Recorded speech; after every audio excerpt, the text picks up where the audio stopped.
पाठ वेरू या मस्सों के बारे में है। इस पाठ में हम मस्सों के होने के कारणों के बारे में बात करेंगे। साथ ही हम मस्सों के कई अलग अलग उपप्रकारों के बारे में भी बात करेंगे और अंत में हम मस्सों के अलग अलग उपचारों के बारे में बात करेंगे। मस्से सख्त खुरदरे पपल्स या नोड्यूल या त्वचा पर होने वाले सख्त खुरदरे घाव होते हैं और ये ह्यूमन पेपिलोमा वायरस यानी एचपीवी के संक्रमण के कारण होते हैं।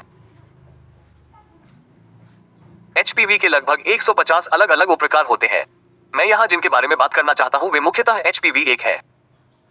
एचपीवी 1 वे हैं जो तलवों और हथेलियों को संक्रमित करते हैं। एचपीवी 6 और 11 एनोजेनिटल मस्सों में आम है और हम इस पाठ में विशेष रूप से एनोजेनिटल मस्सों के बारे में बात नहीं करने जा रहे हैं, लेकिन मैं चाहता हूं कि आप ये जान लें कि अलग अलग एचपीवी वायरस शरीर के अलग अलग हिस्सों को प्रभावित करने में सक्षम होते हैं। एचपीवी वायरस का संक्रमण टीकाकरण या त्वचा से त्वचा के संपर्क के माध्यम से होता है और ये त्वचा में दरार या त्वचा के किसी भी कमजोर हिस्से में हो सकता है जहां त्वचा एचपीवी वायरस के संपर्क में आती है। और एक बार ऐसा होने पर त्वचा की कोशिकाओं के प्रसार में कुछ समय लगता है और मस्से का निर्माण होता है और इसमें आमतौर पर लगभग 2 से 6 महीने लगते हैं। तो एचपीवी वायरस के लिए ऊष्मायन अवधि और जब तक हम मस्से की प्रस्तुति देखते हैं लगभग 2 से 6 महीने होती है। तो इसमें कुछ समय लग सकता है और दिलचस्प बात यह है कि कुछ व्यवसायों में मस्से की घटना अधिक होती है और इन व्यवसायों में मछली, चिकन या पोल्ट्री और मांस के संचालक शामिल हैं। तो जो लोग जानवरों के मांस और उत्पादों से जुड़े काम करते हैं उनमें मस्से होने का खतरा अधिक होता है। अब हम मस्सों के विभिन्न उपप्रकारों के बारे में बात करने जा रहे हैं और हम इस बारे में बात करने जा रहे हैं कि हम इन मस्सों का निदान कैसे कर सकते हैं और सभी मस्सों का निदान आमतौर पर प्रस्तुति के समय किया जाता है। तो सबसे पहले हम जिस मस्से के बारे में बात करने जा रहे हैं वह है वेरुका वल्गारिस और यह एक वल्गर मस्सा है। यह एक उभरा हुआ, खुरदरा और केराटिक मस्सा है। तो यह फिर से उभरा हुआ है। यह एक खुरदरा मस्सा है। तो अगर आप इसे छूकर देखें तो ये खुरदरा और केराटिक है। आप यहाँ मस्से पर सफेदी देख सकते हैं। तो इसमें बहुत अधिक केराटोसिस शामिल है और कई मस्सों की तरह वेरुका वल्गारिस त्वचा की सामान्य परतों और रेखाओं को प्रभावित करता है। तो हमें त्वचा की एक सामान्य रेखा या तह को देखना था और उसका पालन करना था। ये वास्तव में मस्से के संपर्क में आने पर गायब हो जाता है और वेरुका वल्गारिस को सामान्य मस्सा कहा जाता है। तो जब हम मस्सों के बारे में सोचते हैं तो आमतौर पर हमारे दिमाग में यही मस्सा आता है। अब मस्से का एक और सामान्य प्रकार वेरुका प्लांटेरास या प्लांटर मस्सा है।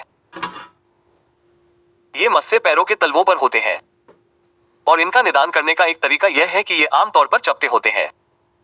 जैसा कि आप यहां देख सकते हैं, ये त्वचा की सामान्य रेखाओं और सिलवटों को तोड़ देते हैं और इनके निदान के लिए सबसे जरूरी है कि आप इन छोटे छोटे खून के धब्बों को देखें और देखें कि ये वास्तव में थ्रोम्बोस केशिकाएं हैं।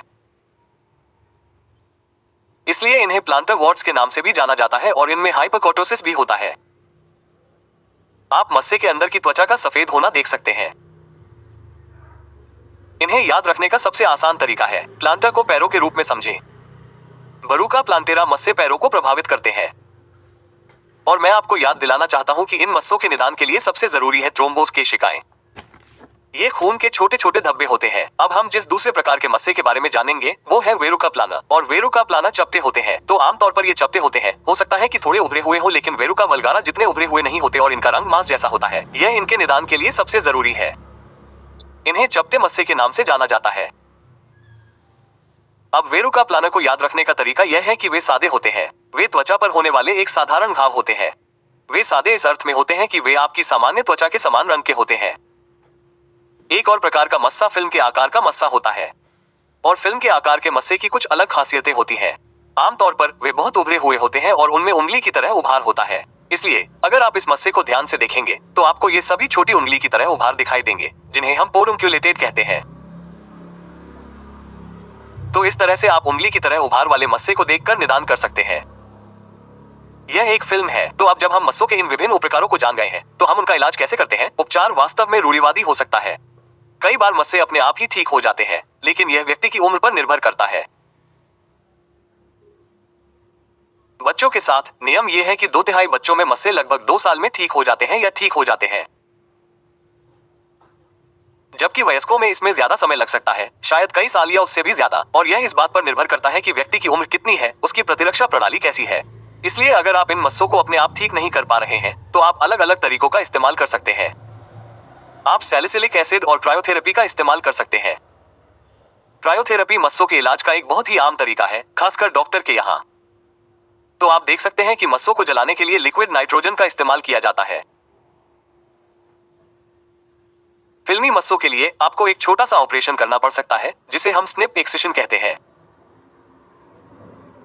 हालांकि अगर हम लगातार मस्सों का इलाज करने की कोशिश करते हैं और वे ठीक नहीं होते हैं तो हम अलग अलग तरीकों का इस्तेमाल कर सकते हैं। हम ब्लियोमी या फ्लोरियोरिसल का इंट्रालीजनल एडमिनिस्ट्रेशन कर सकते हैं। और आप देख सकते हैं कि ये वास्तव में कीमोथेरेपी एजेंट है और वास्तव में ये कीमोथेरेपी एजेंट